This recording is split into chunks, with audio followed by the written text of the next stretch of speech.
Ever wonder why it's called plum pudding when there are no plums in it? Foodways historian and cookbook author Kathleen Curtin explained the dessert's fascinating history at the Hornblower House on Sunday and gave tips for making the traditional English Christmas treat. Plum puddings are one of my favorite things to make at this time of year. It's September, and if you put it away for a couple of months, it's going to be amazing. But plum pudding is a really traditional English dish, European dish. It's got lots of dried fruit. It's got breadcrumbs and eggs, and it's just really got a really old-fashioned, lovely taste to it.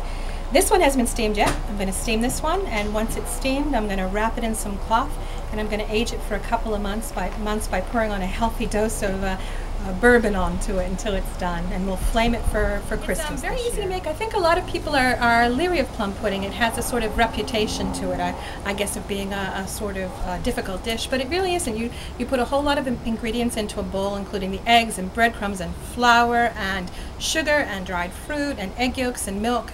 And whatever candied fruits you have as well, things like citron and orange peel will go into it as well. And you mix it all together and you put it into a bowl. One of the key ingredients, though, is suet, and you can't skimp on the suet. Vegetarians should not eat plum pudding because there's never a decent plum pudding made that doesn't have suet in it. Suet is the fat from a cow, and it's got a really amazing mouthfeel. The pudding does once you put the suet into it. You could probably leave it out, but it just wouldn't be the same, I think. So I have vegetarian friends who buck up and eat plum pudding with the suet in it come Christmas time. And what makes it delicious? It's really delicious because of the suet that gives it a great mouthfeel, but you also have lots of spices. There's allspice and cinnamon and nutmeg in it, and certainly the dried fruits, the candied fruits.